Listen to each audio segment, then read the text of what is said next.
حج کے مسائل کو سیکھو۔ تو حج کے مسائل اور اس کے احکام جاننا بہت ضروری ہے۔ میں نے بہت ساری باتیں اس سے قبل والے جمعہ کے اندر بتایا تھا، لیکن اتنے اس مختصر سے وقت میں حج کے اتنے سارے مسائل ہونا نامناسب ہے، اس لیے مزید باتیں آپ حضرات کے سامنے آج کی اس خطبہ جمعہ میں بیان کرنا چاہتا ہوں۔ سب سے پہلی بات کہ حج اور عمرہ پر روانہ ہونے والے اللہ کی ان خوش نصیب بندوں میں سے بڑے خوش نصیب بندے ہیں جو حج عمرہ کے لیے روانہ ہوتے ہیں، اور اس سال بھی جو روانہ ہوں گے وہ بھی اللہ کے مہمان ہوں گے۔ اللہ تعالیٰ ان کی اس عبادت کو قبول فرمائے۔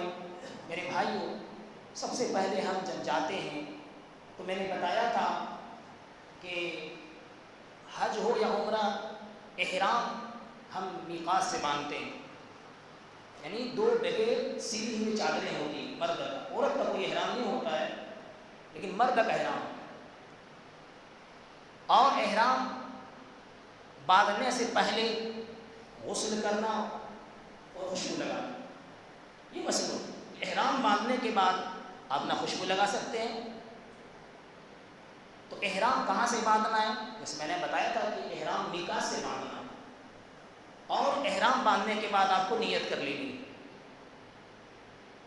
اگر آپ نے عمرہ کی کرنے کی غرض سے احرام باندھا ہے تو لبیک اللہم عمرہ کے الفاظ کہنی ہے، اور تلبیہ پکارنا ہے۔ کیا پکارنا ہے؟ تلبیہ۔ تو آپ سب سے پہلے جب جاؤ گے تو اللہ کے رسول صلی اللہ علیہ وسلم جو باتیں بیان کی انہوں نے کی ہے کہ آپ سب سے پہلے مکہ میں جب داخل ہو گے، چونکہ خانہ کعبہ مکہ کے اندر ہی، اور طواف مکہ کعبہ کا ہی ہوتا ہے، دنیا میں صرف ایک طواف جو ہے کعبہ کا ہی ہوتا ہے، اور کسی کا طواف نہیں ہوتا ہے، اور سعی صفا اور مروہ کا ہوتا ہے جو حج کے واجب میں سے ہے۔ اب آدمی مکہ میں جب داخل ہوگا تو سب سے پہلے مکہ میں داخل ہونے کے بعد بیت اللہ شریف کے اندر باب السلام سے داخل ہوگا۔ کس سے؟ باب السلام سے۔ اور داخل ہوتے وقت ایک دعا پڑھیں گے، الصلاۃ والسلام علی رسول اللہ اللہم اغفر لی ذنبی یا مغفر لی ذنوبی وافتح لی ابواب رحمتی۔ اور سب سے پہلا کام ہم یہ کریں گے کہ طواف کریں گے۔ اگر نماز کا وقت نہیں ہوا ہے، جماعت کھڑی نہیں ہے، تو سب سے پہلا کام ہوتا ہے طواف کرنے۔ اب اگر کوئی عمرہ کی نیت کیا ہے تو عمرہ کا طواف کرے گا، لیکن عمرہ کی نیت نہیں کیا تو سب سے پہلے وہ طواف قدوم کرے گا۔ کیا کرے گا؟ طواف قدوم۔ اب طواف قدوم کے اندر رمل ہے اور ایک استباح ہے، سارے طواف کے اندر نہیں ہے۔ اور رمل اور استباح یہ دونوں چیزیں صرف مردوں کے لیے، عورت کے لیے نہیں ہے۔ استباح کسے کہتے ہیں؟ استباح کا مطلب ہوتا ہے کہ جو چادر ہوتی ہے احرام کی، اس طواف قدوم کے اندر دائیں کندھے کو کھلا رکھ کر کے بائیں کندھے پر ڈال لینا ہے، یہ استباح ہے۔ یہ طواف قدوم میں کرنا ہے، اور جب نماز پڑھیں گے تو کندھے ڈال لیں گے، کیونکہ کھلے کندھے میں نماز نہیں ہوتی۔ اسی طرح رمل کریں گے پہلے 3 چکر میں، 7 چکر کا طواف کعبہ کا لگائیں گے تو ایک طواف ہوگا، یعنی طواف کعبہ کے ارد گرد جو ہوتا ہے تو ایک بار چکر لگانے سے اس طرح مکمل 7 چکر لگائیں گے تو ایک طواف ہوگا۔ تو اس کے طواف قدوم میں پہلے 3 چکروں میں مرد رمل کریں گے اور 4 میں نہیں کریں گے، یعنی ایک طواف ہو گیا 7 کریں گے تو رمل کا مطلب یہ ہوتا ہے کہ تھوڑا سینہ اکڑ کر کے چھوٹے چھوٹے قدم سے تیز چلنا، یہ نمل مسنون ہے، اس کو بولتے ہیں رمل، یہ صرف مردوں کے لیے۔ تو استوا اور رمل یہ آپ کو سمجھ میں آ گیا۔ اب طواف کہاں سے آپ کو شروع کرنا ہے؟ طواف حجر اسود سے شروع کرنا ہے۔ کہاں سے شروع کرنا ہے؟ حجر اسود سے۔ حجر اسود ایک پتھر ہے، کالا پتھر ہے، جس کا بوسہ لینا ہے، جس کو ہم استلام بھی بولتے ہیں. اب حجر اسود سے ایک چکر لگائیں گے تو اس کا بوسہ لیں گے یا استلام کریں گے؟ بوسہ کا مطلب یہ کہ منہ سے اس کو چومیں گے، بسم اللہ اللہ اکبر کر کے، اور وہاں سے طواف کرتے ہوئے وہاں آئیں گے تو ایک طواف ہوگا. تو ہر طواف کے اندر حجر اسود کا استلام کرنا اور رکن یمانی کا چھونا، رکن یمانی کا چھونا، اس طرح سے 7 طواف ہوگے. اگر حجر اسود کو ہم بوسہ نہیں لے سکتے، جیسے منہ سے بوسہ نہیں لے سکتے ہیں، تو ہاتھ سے چھو کر کے ہاتھ کا بوسہ لینا، یہ استلام کہلاتا ہے. اس طرح سے مکمل تو ہر طواف میں ہمیں رکن یمانی کو چھونا ہے اور حجر اسود کو بوسہ لینا ہے. اس طرح 7 طواف مکمل ہونے کے بعد ہمیں کہاں آنا ہے؟ مقام ابراہیم. اور یہ آیت پڑھنی واتخذوا من مقام ابراہیم مصلی، کیا پڑھنی ہے؟ اور وہاں 2 رکعت نماز پڑھنی ہے. کیا پڑھنی ہے؟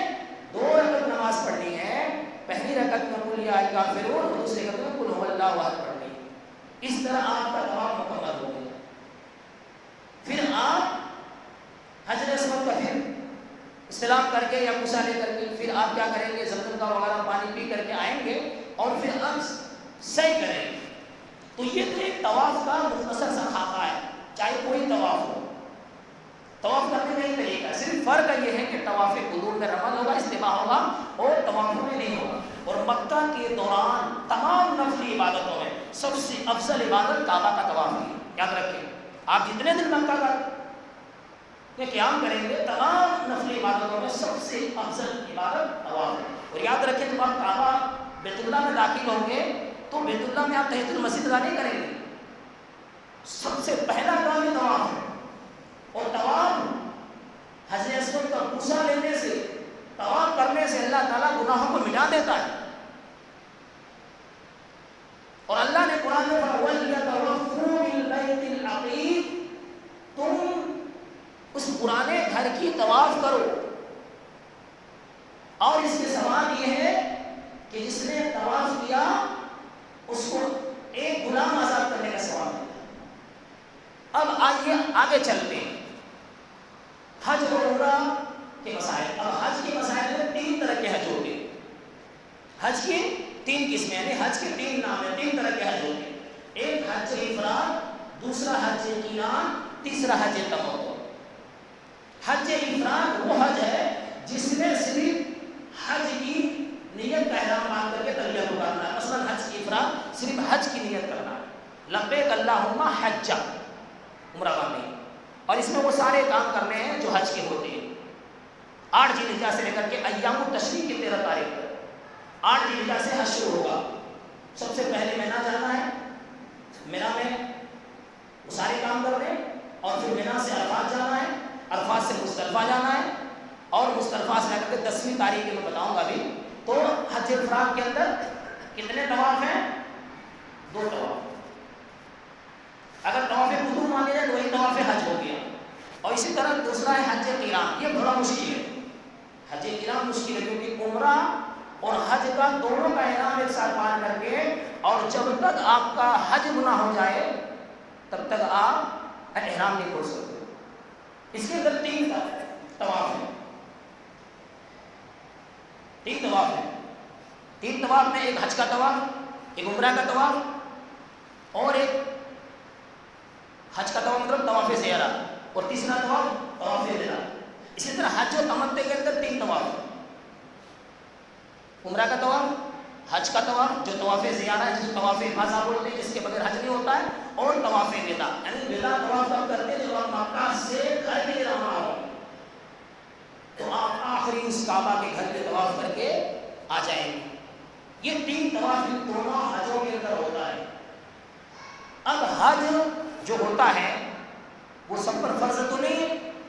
اب حج کے مسائل میں سے یہ ہے کہ حج کسی دوسرے کی طرف سے نہیں کر سکتے، اور حج زندہ اور مردہ دونوں طرف سے ہوتا ہے. اس کے مسائل اب یہ جان ہے، حج زندہ کی طرف سے بھی ہوتا ہے اور مردہ کی طرف سے بھی ہوتا ہے. زندہ کی طرف سے کب حج ہوتا ہے؟ جب کوئی آدمی زندہ ہو اور معذور ہو. مثلا کوئی آدمی آپ کے رشتہ دار ہیں، آپ کے باپ ہیں، اور وہ اتنا معذور ہے کہ بہت زیادہ زندہ کی طرف سے کوئی زندہ آدمی کر سکتا ہے. یہ تو زندے کی طرف.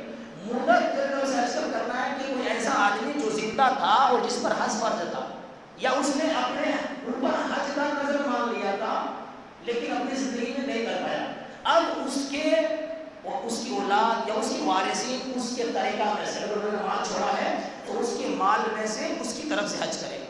اگر مال نہیں چھوڑا ہے تو اس کی طرف سے حج کرے گا, کیونکہ اس پر حج فرض ہے.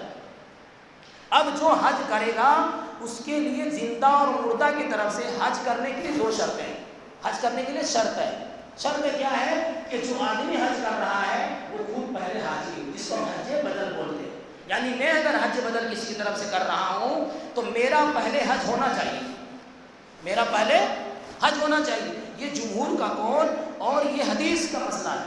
لیکن امام حنیفہ کا قول یہ ہے کہ اگر وہ اپنی طرف سے بھی حج نہیں کیا ہے تو بھی حج بدل کر سکتا ہے. آئیے دلیل کی روشنی میں دیکھتے ہیں. اللہ کے رسول صلی اللہ علیہ وسلم کے ساتھ حج کر رہے ہیں, انہی میں ایک سیکشن ہے تلبیہ پکارا اور کہا لبیک اللہم لبیک لبیک ان شبرما, لبیک ان شبرما.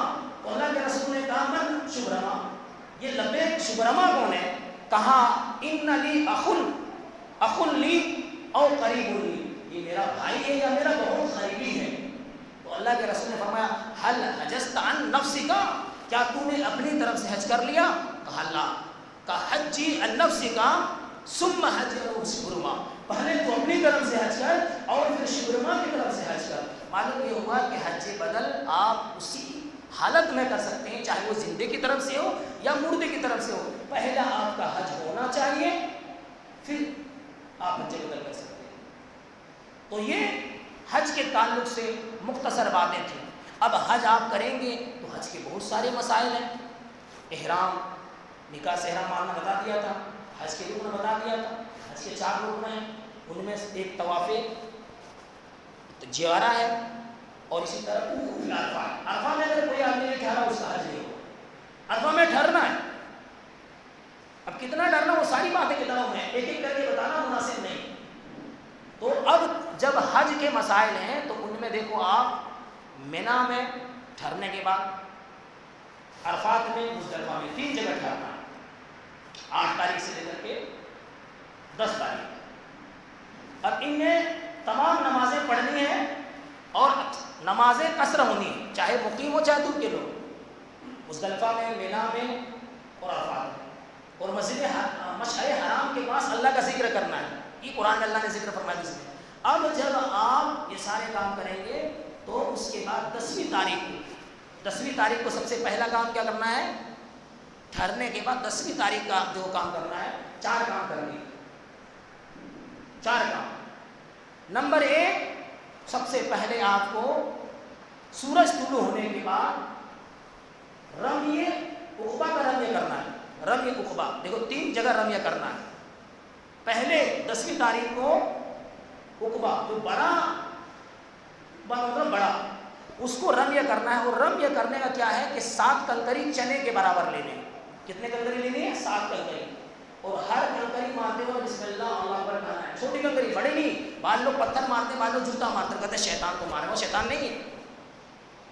اور اسی طرح کنکری کو دھونا مصنوع نہیں ہے, صرف 7 کنکری چنے کے برابر لینا. بسم اللہ اللہ اکبر کیوں مار دیا, ایک ہو گیا. بسم اللہ اکبر کیوں مار دیا, ایسے 7 بار مارنے.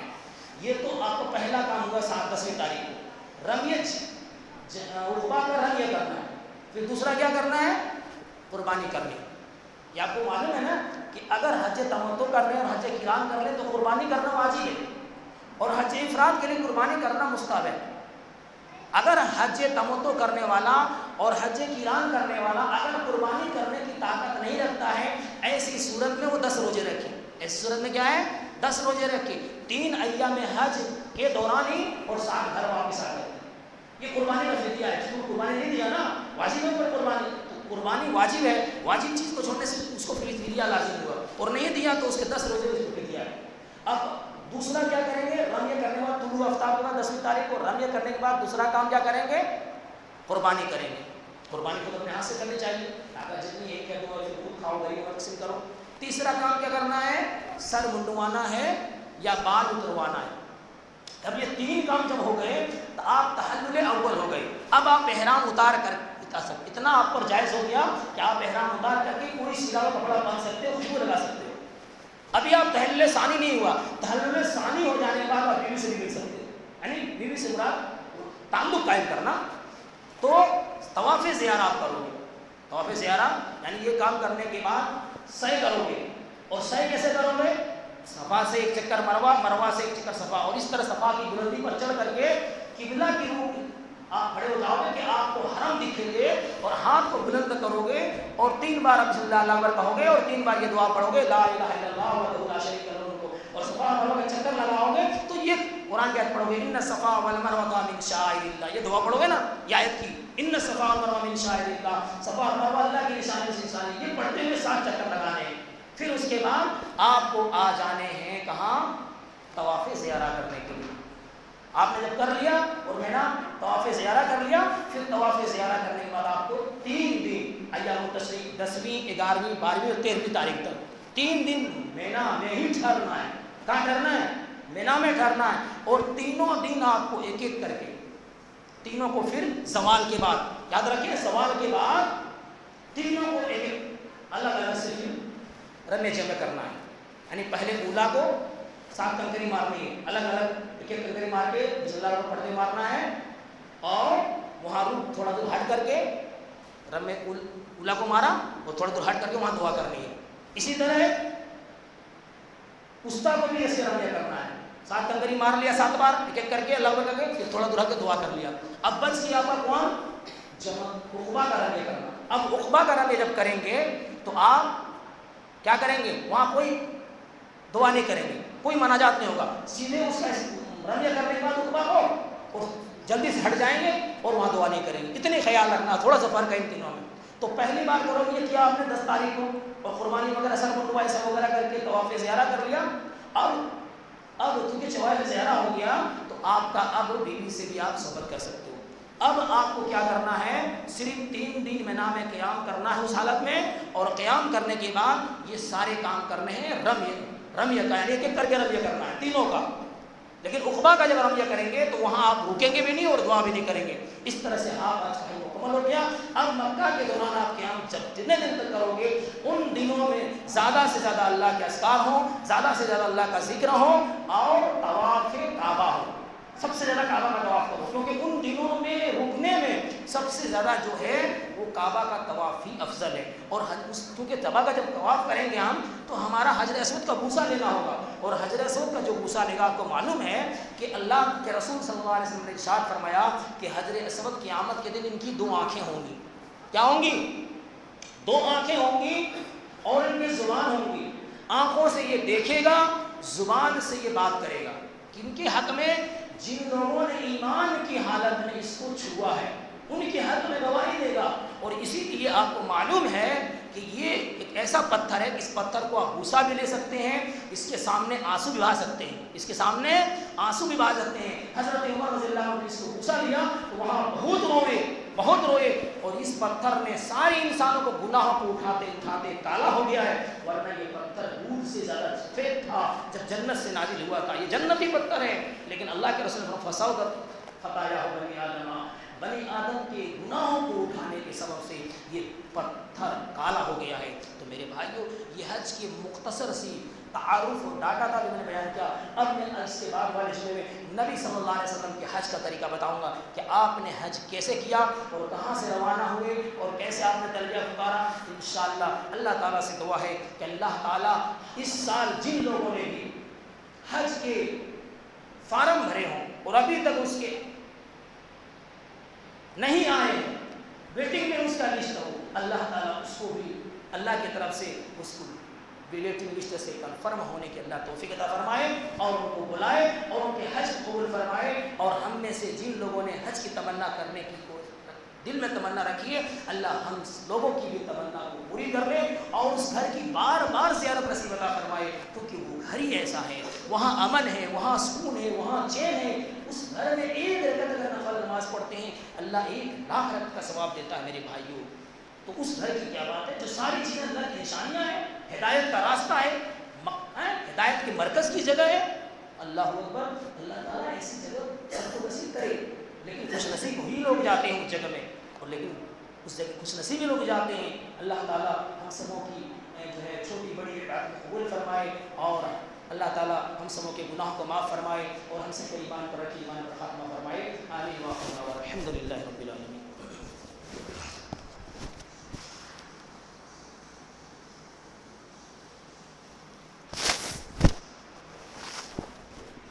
إن الحمد لله نحمده ونستعينه ونستغفره ونؤمن به ونتوكل عليه ونعوذ بالله من شرور أنفسنا ومن سيئات أعمالنا. من يهده الله فلا مضل له ومن يضلل فلا